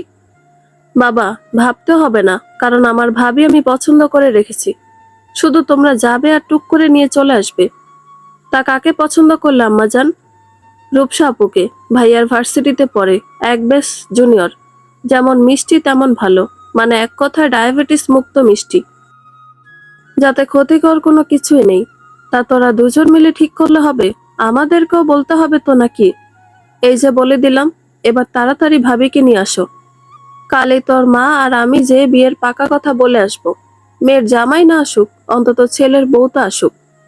আচ্ছা, তোমরা কি এখন কথাই বলবে, নাকি গরম গরম কাচ্চিও খাবে? কুলসুম বেগমের কথা শুনে নিয়াজ সাহেব বলেন, নিশ্চয়ই, এটা আমার ছোট মায়ের কাজ। হ্যাঁ, এটা আমার কাজ। এবার তাড়াতাড়ি টেস্ট করে বলো কেমন হলো। নিয়াজ সাহেব এক লোকমা মুখে তুলেই বলে, এ স্বাদের তুলনা হবে না। মায়ের হাতের রান্না পৃথিবীর সেরা রান্না। সবাই আনন্দ করে খাচ্ছিল, তখন কলিং বেল বেজে উঠল। অপূর্ব বলে, রনিত আর রাহি এসেছে। ওরা যেই শুনেছে কাচ্চির কথা, দেখো হাজির। তোমরা খাও, আমি দরজা খুলে দিচ্ছি। অপূর্ব দরজা খুলে ম্যাগকে দেখে হতভম্ব। কি রে তুই? বাবা তো বাসায়, এখন কি করব? তো আমাকে রেখে আনন্দ করবি তোরা, আর আমি বাসায় বসে কাচ্চির প্রশংসা শুনবো? তাই চলে আসলাম। এবার বল, হিটলার আঙ্কেল কোথায়? তার চোখ ফাঁকি দিয়ে তো রুমে ঢুকে পড়তে পারলেই হলো। সাবধানে ঢুকে পড়, আমি ম্যানেজ দিচ্ছি। কি রে, তুই ওদের দরজার সামনে দাঁড় করিয়ে রেখেছিস কেন? ভেতরে নিয়ে আয়, একসাথে খাই সবাই মিলে। কুলসুম বেগমের কথা শুনে অপূর্ব বলে, না মা, তার দরকার নেই, তোমরা খাও, আমরা রুমে বসে একসাথে খাবো। আমি ওদের রুমে নিয়ে যাচ্ছি। কোনো মতে রুমে ঢুকে অপূর্ব বলে, বড্ড বেঁচে গেলাম। এমনিতেই বাবা আজ রেগেছিল। কেন? মেঘ প্রশ্ন করলো। সবটা বলল অপূর্ব। অপূর্বর কথা শুনে সবাই হেসে বলে, যাক, রাস্তা ক্লিয়ার হলো তবে। কিসের রাস্তা? তোর বিয়ের রাস্তা। শালা, তলে তলে বেবি ট্যাক্সি চালাও, আর আমরা কইলেই হরতাল, বলল রাহি। রনিত বলে, কতবার জিজ্ঞেস করেছি, কি রে, তোর সাথে কি রূপসার কিছু চলছে? কি সুন্দর করে বলে, আরে এসব প্রেমের ড্রাইভারি করার সময় নেই। আর এখন দেখি সে মাস্টার। চুপ করতো তোরা। মেঘের কথা শুনে সবাই চুপ হয়ে গেল। মেঘ বলল, আমরা এসেছি খেতে, আগে কাচ্চি খাই, তারপর ওর ক্লাস নিচ্ছি। অপূর্ব, যা, খাবার নিয়ে আয়। আমি পূর্ণাকে বলে রেখেছি, ওর খাওয়া শেষ হলে নিয়ে আসবে। রাহি বলল, চল, কাচ্চি আস্তে আস্তে এক রাউন্ড লুডো খেলা হয়ে যাক। রনিত বলল, তামিমকে মিস করছি, বেচারা বইয়ের জ্বালা আটকা পড়ে গেছে। তোরা খেল, আমি একটু রেস্ট করি। বলেই বেডের পাশে সিঙ্গেল সোফায় শার্টের সবকটা বাটন খুলে শুয়ে পড়ল। ওরা তিনজন লুডো খেলায় মগ্ন। একটু কারো চোখ এদিক সেদিক হলেই রাহি চোরামি করে। রাহির অভ্যাস এটা, তাই অপূর্ব আর রনিত পুরো মনোযোগ দিয়ে খেলছে। হঠাৎ করে খাবারের ট্রে নিয়ে পূর্ণা রুমে ঢুকে। পূর্ণার আওয়াজ পেয়ে অপূর্ব বলে, খাবার টেবিলে রেখে যা। ঘাড় ঘুরিয়ে তাকালো না, শুধু কোনো মতে মুখ দিয়ে বলল। পূর্ণা খাবার রাখে সামনে তাকিয়ে দেখে মেঘের উন্মুক্ত বক্ষ। একবার তাকিয়ে চোখ সরিয়ে নিয়ে সামনে তাকিয়ে বলে, ওরা তিনজন তো খেলছে, তাহলে এটা কে? পূর্ণা সামনে তাকিয়ে দেখে মেঘ এক দৃষ্টিতে পূর্ণার দিকে তাকিয়ে আছে। পূর্ণার বুক ধুক করে উঠল। মনে পড়ে গেল মোবাইলে দেওয়া থ্রেট। পূর্ণা অপূর্বকে ডাকবে তার আগে মেঘ পূর্ণাকে টান দিয়ে নিজের কোলে বসালো। মেঘ পূর্ণাকে নিজের সাথে মিশিয়ে নিল। পূর্ণার পিঠ মেঘের বুকের সাথে লেপ্টে আছে। পূর্ণা কেঁপে উঠল। কোনো মতে মৃদু কণ্ঠে বলল, কি করছেন? ছাড়ুন। নিজের বউকে কেউ ছাড়ে? কে বউ? কিসের বউ? আমি কিন্তু চিৎকার করব। একটু জোরে চিৎকার করবা, যাতে তোমার আম্মুর কান পর্যন্ত আওয়াজ যায়। প্লিজ ছাড়ুন। নিজের তো লজ্জা নেই, তাই বলে আমার লজ্জা খাবেন? লজ্জা খেতে সেই টেস্ট, তবে তার সাথে নুন মরিচ হলে আরো ভালো হতো। ছাড়ুন, কেউ দেখে ফেলবে তো। কেউ আমার বউকে যখন দেখে গেল তখন আমি চাই সবাই এভাবে আমাদের দেখুক আর ধরে বিয়ে দিয়ে দিক। অপূর্বা এদিকে ঘুরে বলে, কি রে পূর্ণা, তুই কি করছিস? পূর্ণা মেঘের পাশেই বসে, বুক ধুকপুক করছে। কি বলবো অপূর্বকে? ও আয়রার পিক দেখছিল আমার ফোন থেকে। মেঘের কথা শুনে অপূর্ব বলে, সর, যা নিজের রুমে যা। এত দেখার সকলে আমি তোকে অর্পাপুর বাসায় নিয়ে যাব, সরাসরি দেখিস। এখন নিজের রুমে যেয়ে পড়তে বস। পূর্ণা যেন এই কথার অপেক্ষায় ছিল। দ্রুত বের হয়ে নিজের রুমে চলে আসলো। নিজের রুমে দরজা বন্ধ করে দরজার হেলান দিয়ে জোরে জোরে নিঃশ্বাস নিচ্ছে। আচ্ছা, এই লোকটা এমন কেন? সে কি বোঝে না তার স্পর্শ আমাকে কেমন এলোমেলো করে দেয়? পূর্ণা, তুই কি দুই নৌকার মাঝি? তোর চিরকুট কুমার কেউ চাই, আবার মেঘকেও ভালো লাগে? পূর্ণার মনের কথা শুনে বলে, ছি, না না না, পূর্ণার মনে শুধু একজন আছে। আচ্ছা, সে একজনটাকে এবার তাকে খুঁজে বের করতেই হবে। আপনি আড়ালে বসে আমাকে দ্বিধায় কেন ফেলছেন চিরকুট কুমার?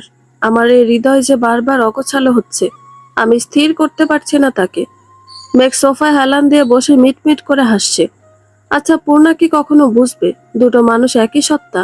বুঝলে কেউ নিজে থেকে আমাকে ভালোবাসবে, নাকি ভুল বুঝে সরে যাবে? সরে আর কই যাবে? ভালো যখন বেসেছি, তুলে নিয়ে বিয়ে করব। পূর্ণা শুয়ে আছে, মনের মধ্যে কেমন একটা অস্থিরতা। হঠাৎ মেসেজ টোন বেজে উঠল। মোবাইল হাতে নিয়ে মেসেজ ওপেন করে দেখে, তুমি আমার সদ্য ফোটা বেলি, যার শুভ্রতা আর মাতাল করা ঘ্রাণে রোজ মরি আমি। পরপর আরো 3টে টেক্সট আসলো। পূর্ণা রিপ্লাই করলো, আড়ালে স্বপ্নের জাল বুনলে সে স্বপ্ন পূর্ণতা পায় না। ভালোবাসলে দূর থেকে নয়, কাছে এসে বলতে হয়, ভালোবাসি প্রিয়। আপনার প্রতি অনুভূতিকে আমি ভালোবাসা বলবো, নাকি ভালো লাগা জানা নেই। তবে কালের বিবর্তনে আপনিও হবেন কোনো অতীত। এই প্রথমবার পূর্ণার রিপ্লাই। মেঘ বেশ খানিকটা সময় মেসেজের দিকে তাকিয়ে থেকে বলে, তুমি তো সদ্য ফোটা বেলি নও, তুমি হলে পূর্ণাঙ্গ পূর্ণিমা। রনিত বলে, তা ভাই, তুই কবে থেকে একা একা কথা বলতে শিখেছিস? রাহি বলে, আরে মামা, বুঝিস না, প্রেমে পড়লে মানুষ কত কি করে। অপূর্ব অবাক হয়ে বলে, থাম তোরা, দেখ তোর মাথায় কোনো গন্ডগোল হলো নাকি? পাবনায় সিট বুকিং দিতে হবে নাকি? এসব কিছুই করতে হবে না, বিয়ে করতে হবে, বুঝলি? ওরা তিনজন ওর পাশে বসে বলে, এই কবে বিয়ে করছিস? কাকে বিয়ে করছিস? আমাদের প্ল্যান অনুযায়ী তুই বিয়ে করবি রাজশাহীতে। রাহি হেসে বলে, মামা, তুই নিজে বিয়ে করছিস ঘরের চিপায়, আর মেঘকে বলছিস রাজশাহী? আমাদের প্ল্যান ছিল তো এক একজন এক এক জেলায় বিয়ে করব। অপূর্ব কথা শেষ হতে রনিত বলে, রাখ তোদের বিয়ে, সামনে কাচ্চি আর কথা শুনে পেট ভরবে না, এখন কাচ্চি খেতে হবে। উফ, কি গ্রান বের হচ্ছে। তোরা তো বিয়ে সব মুখে মুখে করবি, বিয়েও করবি না, আর পেট পুড়ে খাওয়া হবে না। এর চেয়ে সামনে কাচ্চি আছে, খেয়ে নেই, তারপর তোদের আসারে গল্প শুনবো। হাত ধুয়ে বড় ডিশে একসাথে খাওয়া শুরু করলো তিনজনে। অপূর্ব বলল, কাল রূপসাকে দেখতে যাবে বাবা মা। দেখতে মানে কালই পাকা কথা বলে আসবে। আরে, তাহলে তো ভালোই, বন্ধুর বোনকে বিয়ে করার রেওয়াজ চালু হয়ে গেল। এরপর মেঘের পালা। মেঘ কেসে উঠল। অপূর্ব বলে, মেঘের পালা মানে? মেঘ তোর বোনকে বিয়ে করবে, কিন্তু ধর্ম তো ভিন্ন। রাহি বলে, রনিতের কথা ছাড়, ও কি বলতে কি বলে ফেলে। ফাইনালি তোর আর রূপসার বিয়েটা হচ্ছে। এরপর রূপসা তোর কি ক্লাসটা নেবে সেটা ভাবছি। এতদিন তুই ওকে ঘুরিয়েছিস, এবার ও তোকে উঠতে বসতে নাকে দড়ি দিয়ে ঘুরাবে। ম্যাক বলে, আরে ব্রো, ভালোবাসা থাকলে নাকে দড়ি কেন? কানে দড়ি দিয়ে ঘোরালেও ঘুরতে রাজি। অপূর্ব বলে, এই ম্যাক, তোর কেসটা কি বলতো? কারোর সাথে প্রেম ট্রেম চলছে নাকি? আর প্রেম, এখন যেভাবে বয়স বাড়ছে, বউ পাবো নাকি সেটাই তো ভাবার বিষয়। রনিত বলে, মামা এটা না বলে বল তোর বোনকে পাবো নাকি সেটা ভাবার বিষয়। ম্যাগ রনিতের গলা চেপে ধরে বলে, শালা, সে কখন থেকে বোন বোন করছিস? অপূর্ব এবার কিছু আঁচ করলো, খানিকটা সময় নিয়ে বলল, আরে তোরা কি শুরু করলি? বাদ দে, সামনে বিয়েতে কি কি করবি সেই প্ল্যান কর। মা, বাবা এখনো ফিরছে না কেন? অর্পার কথা শুনে মলিন কণ্ঠে নাদিয়া বেগম বললেন, রাগ করে সেই সকালে বেরিয়েছে, এখনো ফেরার নাম নেই। রাগ করে কেন? আর কি নিয়ে রাগ?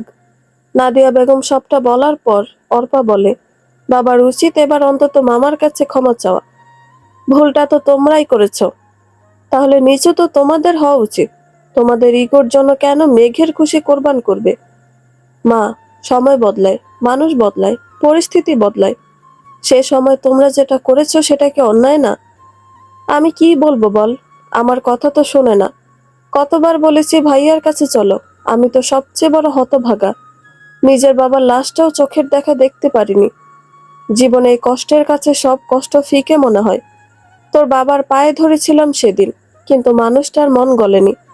এরপর আমি বুঝেছি আমি ভুল সিদ্ধান্ত নিয়েছি, সব ছেড়ে তাকে বেছে নিয়ে।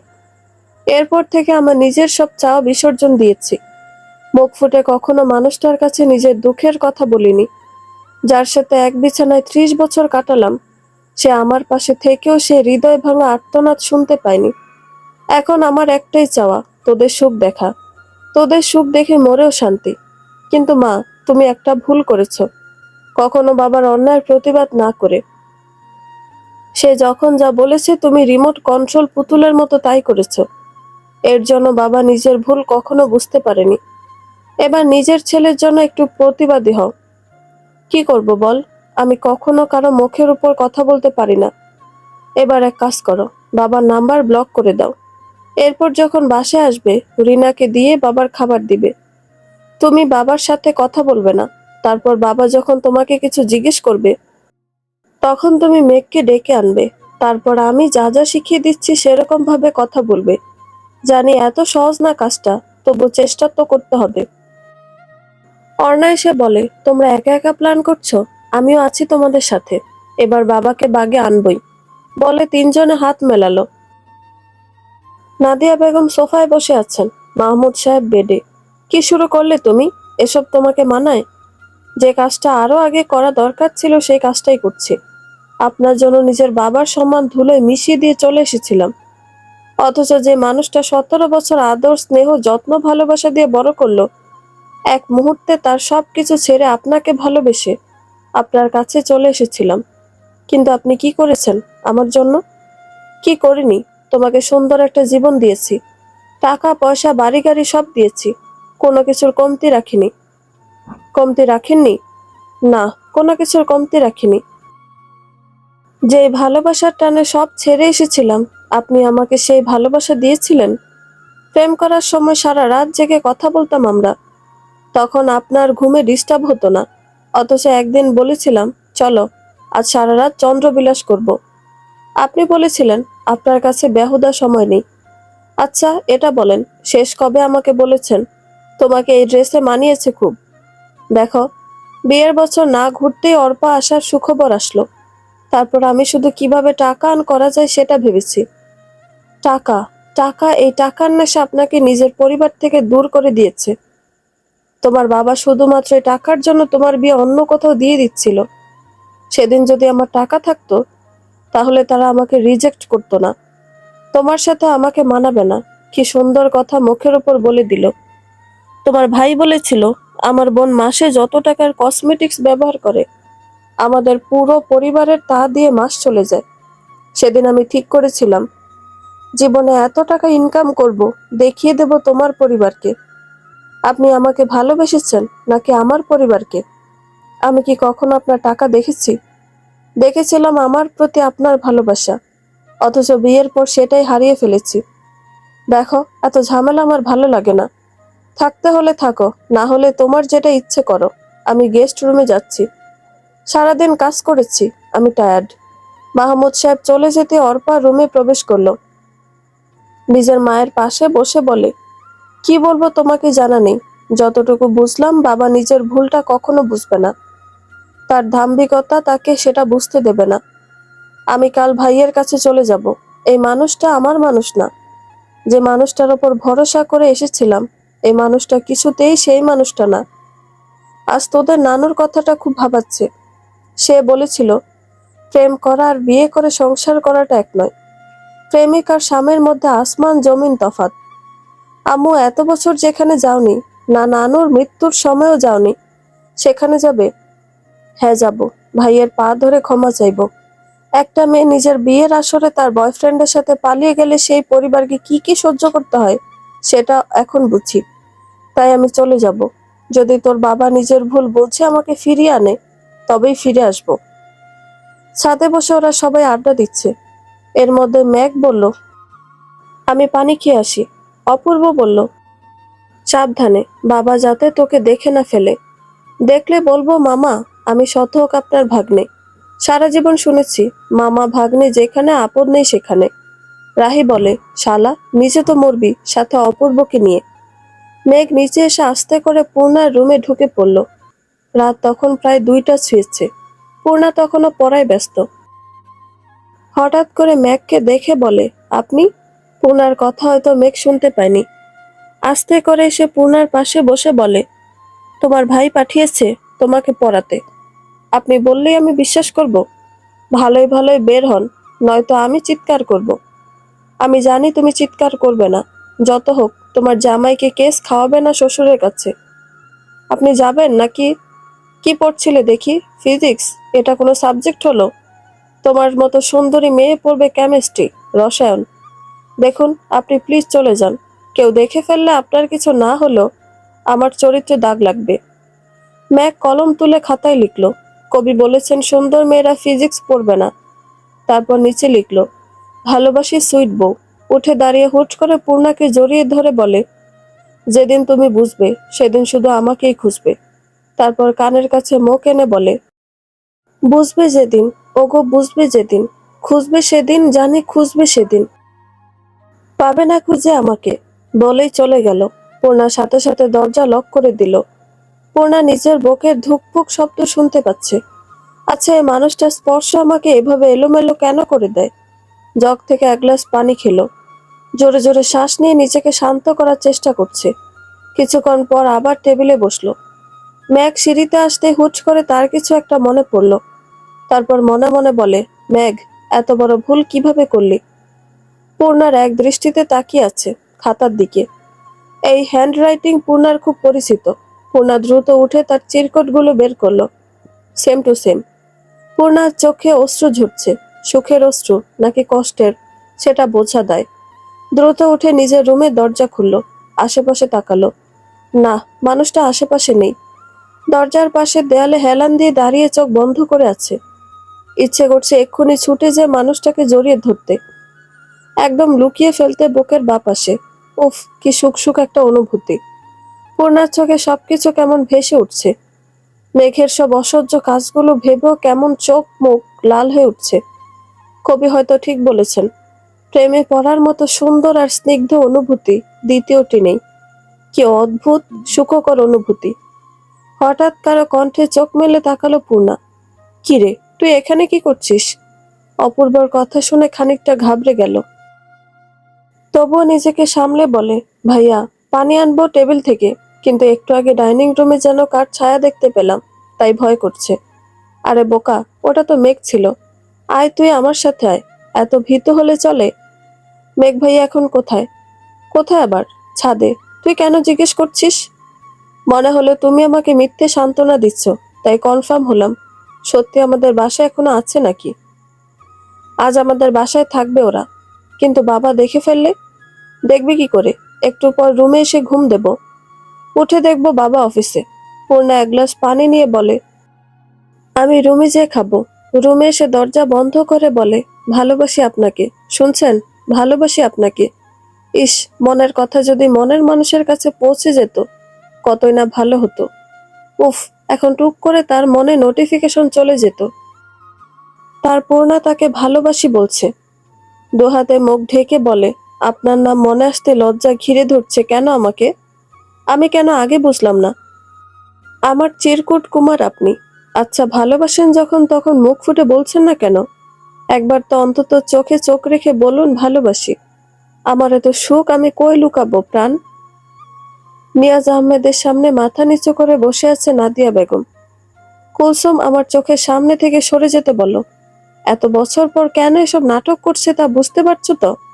ভাইয়া, আমি ভুল করেছি মানছি তো, প্লিজ ক্ষমা করে দাও। জানি এই ভুলের ক্ষমা নেই, তবু আমাকে আর পর করে রেখো না। 30টা বছর তোমাদের ছেড়ে একা কাটিয়েছি। মেয়েদের বিয়ের পর বাপের বাড়ি থাকে সুখ দুঃখ ভাগ করে নেওয়ার আশ্রয়স্থল, কিন্তু আমার ছিল না। একা একা নিজেকে সামলেছি।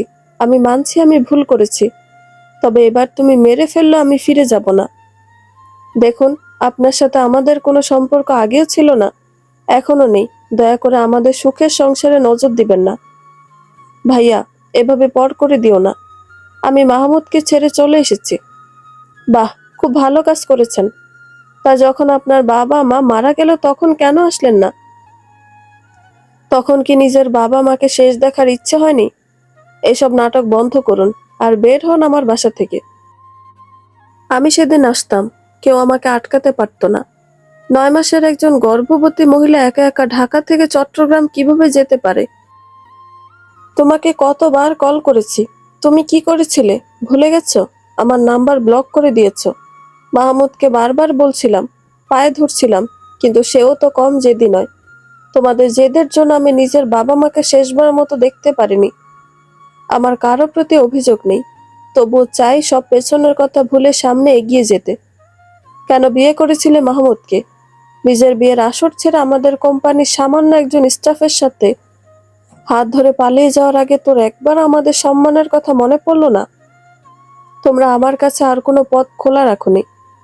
আমি কতবার বলেছি বিয়ে আমি মাহমুদকে করব, নয়তো মরে যাব, কিন্তু তোমরা নিজেদের অহংকারের কাছে আমার কষ্ট দুঃখ দেখোনি। ঠিক আছে, আমি চলে যাচ্ছি, আর কখনো আসবো না। নাদিয়া বেগম দরজার কাছে আসতেই নিয়াজ আহমেদ দৌড়ে এসে বোনকে জড়িয়ে ধরে। বহু বছর পর দুই ভাই বোন নিজের কষ্ট অশ্রুপাতের মাধ্যমে প্রকাশ করছে। মাহমুদ সাহেবের ঘুম ভাঙল বেলা 9টায়। ঘড়ির দিকে তাকিয়ে দ্রুত উঠে বসলেন। আশেপাশে তাকিয়ে নিজেকে গেস্ট রুমে আবিষ্কার করে রাতের ঘটনা মনে করলেন। ধীর পায়ে নিজের রুমের সামনে যে আস্তে করে দরজা খুলে ভেতরে প্রবেশ করলেন। রুমটা একদম পরিপাটি। বেডের ঠিক মাঝখানে গ্লাসের নিচে একটা কাগজ দেখা যাচ্ছে। আশেপাশে ভালোভাবে লক্ষ্য করলেন, না, কারো উপস্থিতি টের পাওয়া যাচ্ছে না। হাত বাড়িয়ে কাগজটা হাতে নিলেন। কাগজের কালো অক্ষরগুলোতে চোখ বুলালেন। কাগজটা ভাঁজ করে ড্রয়ারে রেখে ফ্রেশ হয়ে নাস্তার টেবিলে আসলেন। নাস্তার টেবিল আজ ফাঁকা। নাদিয়া বেগম ছাড়া বাড়িটা মনে হয় মৃত। দেহ আছে, কিন্তু প্রাণ নেই। ঘরের স্ত্রী, ঘরের প্রাণ, আজ প্রাণটাই নেই। জগ থেকে এক গ্লাস পানি ঢেলে নিলেন। এর মধ্যেই দেখলেন মেঘ আর অন্তরা বের হচ্ছে। কোথায় যাচ্ছ তোমরা? অন্তরাকে হোস্টেলে দিয়ে আমিও একটা ব্যাচেলার রুম খুঁজে নেব। আম্মুকে ছাড়া এ বাড়িতে থাকা সম্ভব নয়। তোমার মা না হয় পরের বাড়ির মেয়ে, কিন্তু তোমরা তো এ বাড়ির, তাহলে তোমরা কেন যাবে? যেখানে আমাদের মায়ের সম্মান নেই সেখানে আমরা থাকবো না। আর আমাদের বাড়ি আর মায়ের বাড়ি আলাদা, এটা আগে বললে মাকে নিয়ে একটা আমাদের বাড়ি বানাতাম, যেখানে আমার তোমার নেই, সবকিছু থাকতো আমাদের। বলে ওরা দুজন বের হয়ে গেল। নিয়াজ সাহেব সোফায় চুপ করে বসে রইলেন। টাকার পিছনে ছুটতে ছুটতে কখনো নিজের মানুষদের নিয়ে ভাবার সময় হয়নি। আজ যেন সবাই তাকে চোখে আঙুল দিয়ে দেখাচ্ছে, টাকা থাকলে হয় না, নিজের মানুষ ছাড়া টাকা মূল্যহীন। অন্তরা বলল, ইস, কত বছর পর মামা বাড়ি যাচ্ছি। তোর মামা বাড়ি? আমার তো শ্বশুর বাড়ি, স্পেশাল ট্রিট পাবো। মামা তো ঝাঁটা মেরে তাড়িয়ে না দেয় আবার। চুপ, বেশি কথা বলিস না। তুই যা, আমি রাতে আসবো। অন্তরাকে রিকশায় উঠিয়ে দিয়ে মেঘ দোকান থেকে একটা সিগারেট কিনে ধরিয়ে মনের সুখে টানতে টানতে প্রায় পূর্ণার কোচিং এর সামনে চলে এসেছে। পূর্ণা কেবল কোচিং এ ঢুকবে এমন সময় মেঘকে দেখে থেমে গেল। জোরে জোরে শ্বাস নিয়ে খানিকটা সাহস জুগিয়ে মেঘের হাত থেকে সিগারেট টেনে নিল। মেঘ সামনে না তাকিয়ে বলে, শালা, সাহস তো কম না, মেঘের হাত থেকে সিগারেট ধরিস? সামনে তাকিয়ে নিজে নিস্তব্ধ হয়ে যায়। আপনি সিগারেট কেন খাচ্ছেন? আমি তো আপনাকে ভালো ভেবেছিলাম। তো ভালো ভাবতে কে বলল? দেখুন, এসব সিগারেট খাওয়া চলবে না। আমি অল্প বয়সে বিধবা হতে চাই না। মেঘ পূর্ণার হাত শক্ত করে ধরে হাঁটা শুরু করলো। কিছু দূর যেয়ে একটা সিএনজি ডেকে সেটাতে উঠে পড়ল। কি করছেন? আমার পড়া আছে, সামনে আমার পরীক্ষা। বউ থাকতে না খেয়ে থাকতে চাই না। এখন তুমি আমার সাথে আমার বাসায় যাবে, আমাকে নিজের হাতে রান্না করে খাওয়াবে। হোয়াট?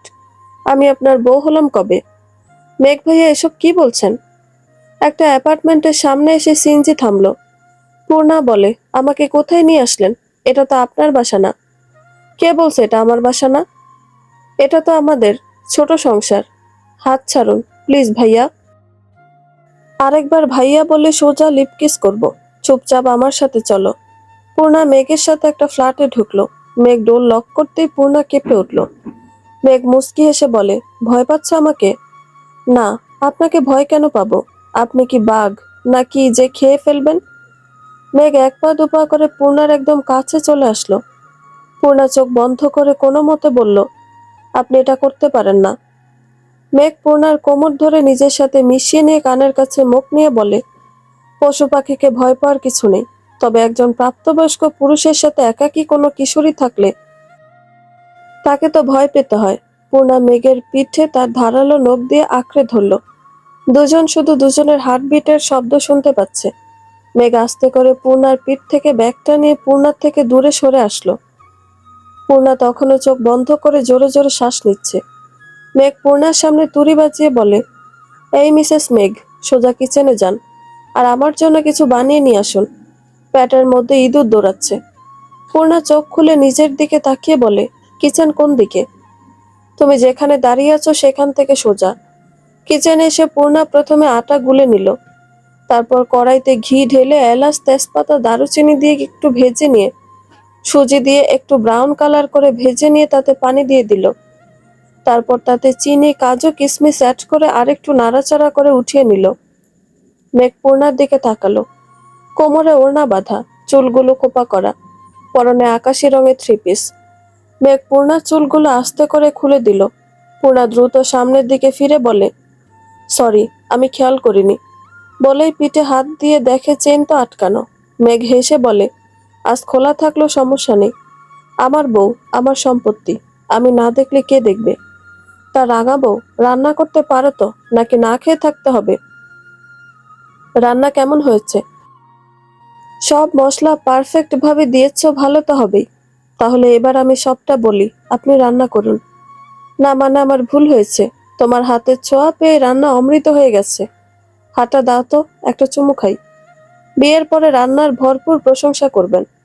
প্রশংসা পছন্দ হলে পরের বেলায় খাবার পাবেন, নয়তো উপোস রাখবো। চলো বিয়েটা করে ফেলি। আমার বাবাকে বলুন।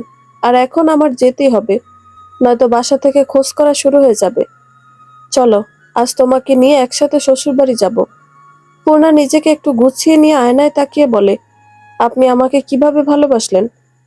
এভাবে, ওভাবে, কিভাবেই যেন বেসে ফেলেছি। আপনি তো আমাকে প্রপোজ করেননি। পূর্ণা হিজাবের শেষ পিনটা গেঁথে এপাশ ফিরেই দেখে মেঘ হাঁটু মুড়ে বসে বলে, আমার সারা জীবনের ব্যক্তিগত রাঁধুনি হবে। কথা দিচ্ছি, তোমার রান্নার ভরপুর প্রশংসা করব। পূর্ণা হেসে বলে, এ কেমন প্রপোজ হলো? বলো না হবে। পূর্ণা নিজের হাত বাড়িয়ে দিয়ে বলে, সারা জীবনের জন্য আমি তোমার। তোমার শব্দটা যেন মেঘের হৃদয়ে শীতল হাওয়া বয়ে গেল। উঠেই পূর্ণাকে জড়িয়ে ধরে শক্ত করে মৃদুস্বরে বলে, আমি শুধু তোমার। এই আজকের পর থেকে আর আপনি আপনি চলবে না বলে দিলাম। কপালে আলতো চুমু দিয়ে বলে, চলো জমের সাথে লড়াই করে তোমাকে নিয়ে আসতে বের হয়ে পড়ি। আমার বাবাকে জম বলা? তোমার বাবাকে কেন বলবো? আমি আমার মামাকে বলেছি। দুজনই হেসে দিল। হাতে হাত রেখে বের হয়ে আসলো। ভালোবাসা এমন এক ম্যাজিক, ভালোবাসলে তাকে শত জন্মের পুরোপুরি মনে হয়। মনে হয় কত যুগের সম্পর্ক ছিল, তারা হয়তো সবসময় কাছেই ছিল। এক মুহূর্তে যেন সবচেয়ে নিজের হয়ে যায় মানুষটা। মাহমুদ সাহেব মিয়াজ আহমেদের সামনাসামনি বসে আছে। কিছুক্ষণ নীরব থেকে মাহমুদ সাহেব বলেন, আমি কখনো মাথা নত করতে শিখিনি, কিন্তু আপনি আর আপনার বাবা আমাকে চরমভাবে অপমান করেছিলেন। হ্যাঁ, আমি মানছি তখন আপনার পরিবারের মেয়ের সাথে আমার রিলেশন করার যোগ্যতা ছিল না, কিন্তু মন কি টাকা দেখে? আমি বুঝেছিলাম পুরো পৃথিবীতে আপনার বোনের মতো আমাকে কেউ ভালোবাসতে পারবে না, তাই তাকে ছাড়ার সাহস আমার হয়নি। তাই বলে বিয়ের আসর থেকে নিতে হবে? আগে কি করেছো? বারবার আপনার বাবার আর আপনার সামনে নত হয়েছি, আপনারা আমাকে কুকুরের মতো তাড়িয়ে দিয়েছেন। এইভাবে আমি নিতে চাইনি, আপনারা বাধ্য করেছেন। সেসব কথা এখন টানতে চাই না। আমি আবার নত হয়ে ক্ষমা চাইছি। আমার বউকে আমার কাছে ফিরিয়ে দিন, আর আমার সন্তানদের তার নানা বাড়ি ফিরিয়ে দিন। আমার ছেলেটাকে তার ভালোবাসা ফিরিয়ে দিন। আমি যদি বলি আমার বোনকে ফিরিয়ে দিন, তার বাবা মাকে, পারবেন? আমার মা বারবার তার মেয়েটাকে শেষবার মতো দেখার জন্য ছটফট করতে করতে মারা গেছে। রাগ অভিমান একদিন মিটে যায়, কিন্তু সময়ের সাথে বাড়তে থাকা ক্ষতগুলো কিভাবে মিটাবেন? জানি না কোন ভাষায় ক্ষমা চাইব, তবুও বলবো নিজের ঘৃণ্য অতীত ধরে রেখে বাচ্চাদের বর্তমান নষ্ট করবেন না। আমরা যা ভুল করেছি তার শাস্তি ওদের দিবেন না। নাদিয়া বেগম অবাক নেত্রে নিজের প্রিয়তমকে দেখছে। এই তো সেই মাহমুদ, যার জন্য পৃথিবীর সবকিছু ত্যাগ করতে রাজি নাদিয়া বেগম। কোথায় হারিয়ে গিয়েছিল এই মানুষটা? মাহমুদ সাহেব উঠে নাদিয়া বেগমের হাত ধরে বলে, সব ভুলগুলো ভুলে যাও। এবার থেকে তুমি তোমার মাহমুদকে দেখতে পাবে। আবার চলো সাজিয়ে তুলি বাকি জীবনটা। নাদিয়া বেগমের চোখ থেকে কয়েক ফোঁটা অশ্রু গড়িয়ে পড়ল। এই যেন সুখের অশ্রু। সবাই নিজেদের মধ্যে সব মিটিয়ে নিচ্ছে। এমন সময় মেঘ আর পূর্ণা বাসায় ফিরল। অন্তরা বলে, মিয়া বিবি চলে আসছে, পরিবারও রাজি, এবার খবর দাও কাজী। অপূর্ব মেঘের গলায় হাত রেখে বলে, শালা, আমার নাকের ডগায় বসে আমার বোনের সাথে প্রেম করলি, আর আমি জানতে পারলাম না? সুমন্দি, তুই তো তোর প্রেমিকারে নিয়ে পাগল, এসব দেখার টাইম কই তোর? মিয়াজ সাহেব মেঘের সামনে এসে বলে, দেখতে ঠিকঠাক, কিন্তু কাজ কাম কিছু করো, নাকি বাপের হোটেলে খাও? শেষ পর্যন্ত আমার মেয়ের জামাই হয়েই দম নিলা। তার দেরি কিসের? দুই বিয়ে একসাথে হোক, একজন যাবে একজন আসবে। কথা শেষ করে মেঘকে জড়িয়ে ধরলেন। পরের শুক্রবার ধুমধামে বিয়ে হয়ে গেল। সবাই সবার জীবনে আনন্দিত। মেঘ বারান্দায় বসে পায়ের ওপর পা তুলে মোবাইল নিয়ে ব্যস্ত। পূর্ণা এসে মোবাইলটা টান দিয়ে নিয়ে বলে, তোমার সামনে এত সুন্দরী বউ থাকতে মোবাইলে কি? বউ আমারে যে কষ্ট দিছে তার শোধ তুলতে হবে না? পূর্ণা মেঘের কোলে বসে বলে, শাস্তি হোক ভালোবাসাময়। আমার গালে ঠোঁটে হাজার হাজার চুমু দিয়ে প্রতিশোধ নাও। বউ আমার শাস্তি চাইলো, না দিয়ে পারা যায় নাকি? মেঘ পূর্ণাকে কোলে তুলে নিল। পূর্ণা মেঘের কানের কাছে মুখ নিয়ে বলে, আঁচল বাঁধিয়াছি জ্যোৎস্নার আলো, সবটুকু শুধু তোমার জন্য। বন্ধুরা, গল্পটি ভালো লেগে থাকলে একটা লাইক করে দিবেন, এবং গল্প সম্পর্কে কোনো মতামত জানানোর থাকলে কমেন্ট করতে পারেন। নতুন নতুন আরো গল্প শোনার জন্য চ্যানেলটি সাবস্ক্রাইব করে পাশেই থাকবেন। ধন্যবাদ সবাইকে, ভালো থাকবেন।